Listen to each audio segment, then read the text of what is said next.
Oh, hey there everyone! My name is Marcel Van Hemert from Explorers Geography, and as you can tell, I'm not in my home studio right now. As a matter of fact, I'm not even at home. So where in the world am I? Well, I'm here at Minnesota Beach in Venice, Florida, looking for shark's teeth. Like this one, which is a treasured pastime here on the beach. While I'm here, I've decided that I want to take up a new series called On Location. This won't be as frequent as my state episodes, but On Location is going to cover certain places where I'm at, so that we can learn a little bit more about the places where we travel to. For this first episode, we're going to talk about the Gulf Coast, not just here in Florida, but from Florida all the way to Texas. So let's get started. The Gulf Coast region of the United States comprises of the Gulf shorelines of Florida, Alabama, Mississippi, Louisiana, and Texas, going from east to west in that order. The Gulf in question is the one you see behind me, the Gulf of Mexico, which is the largest Gulf in the world and is shared between the United States, Mexico, and Cuba. But for today, let's just talk about the American part.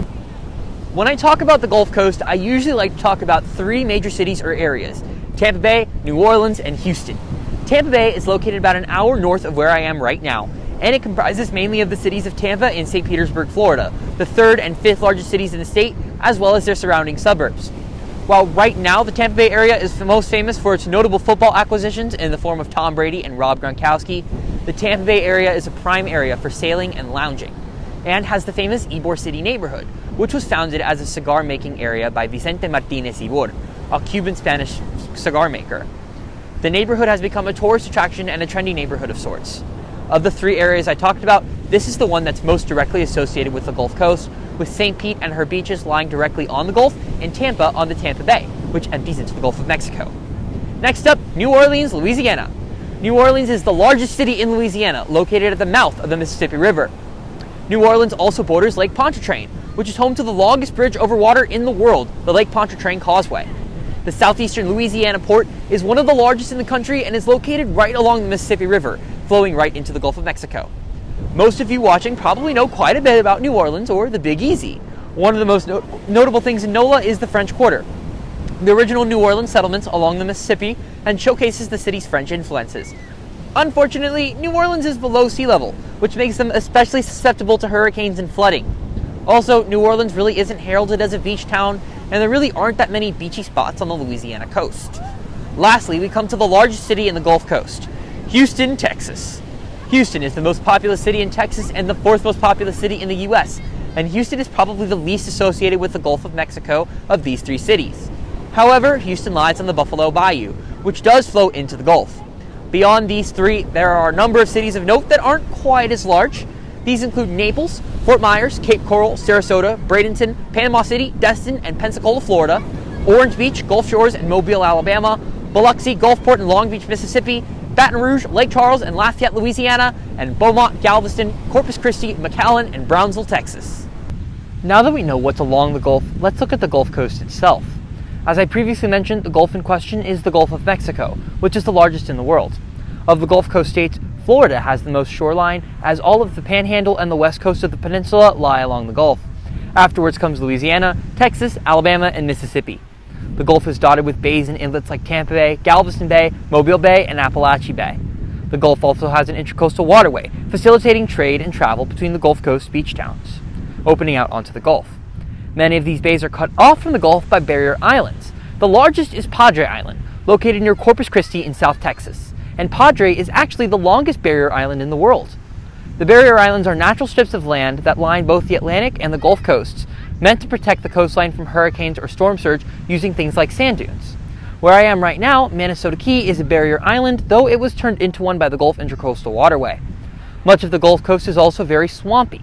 The world's largest wetland, the Florida Everglades, occupies the extreme southeast of the Gulf Coast, and even though the size of the glades has been reduced greatly, most of the protected part of the Everglades is in the extreme southwest of Florida. Additionally, much of southeastern Louisiana, right outside of New Orleans, is a swampy bayou and lying right along the Gulf Coast.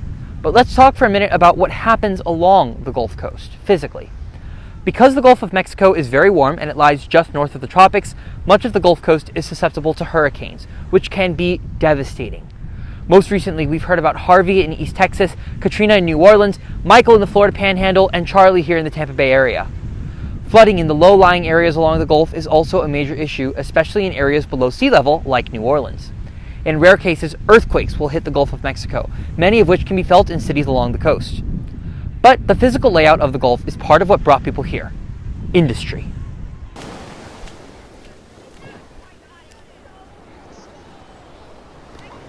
Industry is extremely diverse along the Gulf Coast, so let's talk about some of it. Fishing is extremely popular, with commercial fisheries and trawlers producing shrimp, oysters, prawns, crawfish, and various kinds of fish, like one of my favorites, the redfish. The tourism industry is obviously huge along the Gulf, with beaches along the coast being well known as spring break or vacation destinations. The Gulf Coast attracts vacationers from all across the United States, mainly from the Southeast, Northeast, and Midwest. But there's one more major industry of note out in the Gulf. If you just head west from here, you'll hit oil. In Mississippi, Louisiana, and Texas, oil is a major industry off the Gulf Coast, with oil rigs lining the coastline. What you see on your screen right now is actually oil rigs as seen from my flight to New Orleans a few months ago. However, this has caused major environmental problems, like the Deepwater Horizon oil spill, where an oil rig reeked into the Gulf of Mexico, and a large part of the Gulf is dead in Louisiana and Mississippi coasts because of this leak. But there have been advancements to keep the Gulf and the oil industry safe after this most recent spill.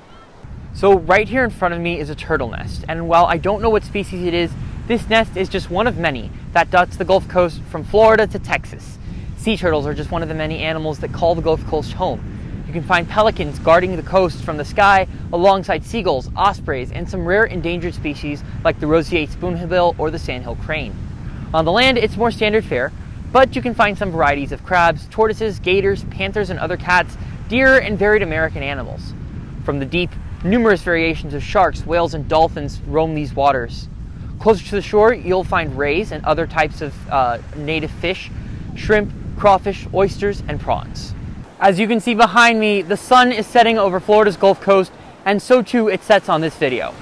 Thank you all for staying till the end of the video. If you liked what you saw, please like, share, comment, and subscribe. I'm Marcel Van Hemert, on location in Manasota Key, Florida.